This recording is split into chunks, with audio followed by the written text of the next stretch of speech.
Why do Western gays abandon their Islamic brothers? By Giulio Miotti. January 24, 2018. The LGBT establishment has, it seems, been hijacked by a politicized elite that cares little about the rights of their brethren in the Islamic world. LGBT activists and celebrities have never once promoted a boycott of the Islamic regimes that stone, execute and jail their homosexual citizens. Why do they not orchestrate a campaign to boycott Iranian, Indonesian, Palestinian, and Turkish goods? Whenever Islamic radicalism has been defeated after its reign of horror and fear, what follows among ordinary citizens are scenes of hope and liberation. Syrian women burned the burqas the Islamic State forced them to wear, after the militants were being driven out from the city of Manbij. "Damn this stupid invention that they made us wear," one woman said as she set fire to the garment. "We're humans, we have our freedom." When the Taliban tyranny in Afghanistan ended, women's faces also began to reappear on the streets, and men, forced by the Taliban to grow beards, flocked to buy razors. Why hasn't the West raised the question of gay rights under Islam? Go ask the LGBT establishment. Fight the nationalism that invokes walls and borders. This was the platform in 2017 of Rome Pride, the annual event of Italy's LGBT movement. It called for resistance against populism and yelled slogans such as "Make Italy Gay Again." But as the English magazine The Spectator noted, the battle for gay rights stops at the borders of Islam. The Islamic State knows this well and, borrowing the slogan used by President Obama after the Supreme Court declared same-gender marriage legal, ISIS took to using the hashtag #LoveWins. Islamic supremacists laugh at our weakness. During the summer, in cities across the West, the LGBT movement celebrated 2 weeks of marches and parades for Rainbow Pride. At Chicago's Dyke March, the organizers ejected marchers who carried rainbow flags with the Jewish Star of David. They were labeled offensive for this inclusive event, despite the fact that hundreds of gay Palestinians have found refuge in Israel. The big New York Pride March last year became just another protest against President Trump, in favor of Obamacare and gun control. Tell it to the 49 homosexuals murdered by ISIS jihadist Omar Mateen at the Pulse Club in Orlando, and against the Trump administration's immigration policy. In Toronto, the Pride Parade was dominated by the militants of Black Lives Matter. In Minneapolis, the LGBT marchers asked the police chief, Ginny Harto, to avoid the event. That was just 2 ordinary weeks of LGBT resistance in the liberal and free West. What, however, was happening beyond its borders, in the lands of Islam? In Erdogan's Turkey, Islamists attacked gays in Istanbul. Chechnya jailed and tortured gays. In Gaza, Hamas executed civilians and even fellow terrorists suspected of being gay. Western LGBT marches did not raise a single flag against Chechnya, or advance slogans against the treatment of gays by the Venezuelan socialists, or protests against the murders of gays in the Islamic State.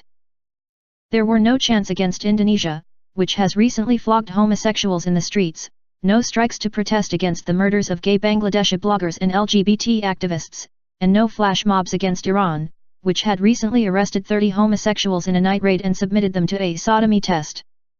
But in the West, marchers shouted many useful slogans such as, "No cops. No banks." The marchers did not condemn the hacking to death of the editor of an LGBT magazine in Bangladesh.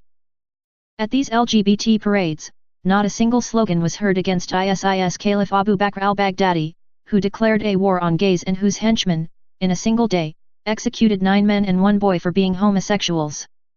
ISIS fighters are tracking down every gay man. But at New York's Gay Pride Parade, Secretary of State Rex Tillerson and Jared Kushner were called queer bashers, while Chelsea Manning, the idol of fluid identity, thundered against America, evidently forgetting that Obama had graciously pardoned her. The LGBT establishment has, it seems, been hijacked by a politicized elite that cares little about the rights of their brethren in the Islamic world. As Mark Stein wrote, after ISIS jihadist Omar Mateen murdered 49 gays in an Orlando nightclub. The biggest mound of gay corpses ever piled up in American history and the worst terror attack on American soil since 9/11, all the usual noisy LGBT activists fell suddenly silent, as if they'd all gone back in the closet and curled up in the fetal position. It is now time for the LGBT activists to abandon this fetal position and fight for the freedom of their brothers and sisters in the Islamic world.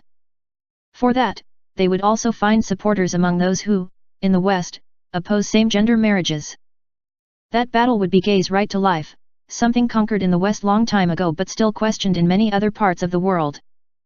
It is important to understand the death trap of the classic liberal position of Canada's Prime Minister Justin Trudeau, who, at Toronto's Pride Parade wore rainbow-colored socks printed with the Arabic words Eid Mubarak, a traditional Muslim holiday greeting.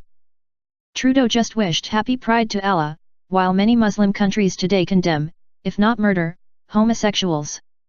Ayaan Hirsi Ali explained.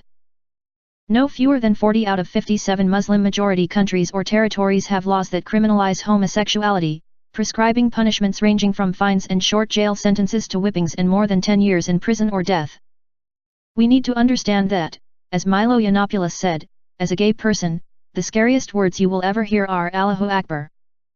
Gay fashion legends Domenico Dolce and Stefano Gabbana faced a boycott and a backlash of controversy when they said they opposed gay marriage and adoption, find in vitro fertilization unnatural, and believe procreation must be an act of love. The Italian pasta maker Barilla caused outrage when its chairman Guido Barilla said he would only portray the classic family in his advertisements. But LGBT activists and celebrities have never once promoted a boycott of the Islamic regimes which stone, execute and jail their homosexual citizens. Why do they not orchestrate a campaign to boycott Iranian, Indonesian, Palestinian, and Turkish goods? The LGBT resistance need get out from under its safe space of Western rights, complacency, moral relativism, and security. They need to fight for their fellow persecuted immorals languishing in the Islamic world, beyond the borders of Western freedom. Their silence only encourages the intolerance aimed against them and others. It is not liberalism, permissiveness, or tolerance. It is merely blindness, relativism, and cowardice. Giulio Miotti, cultural editor for Il Foglio, is an Italian journalist and author.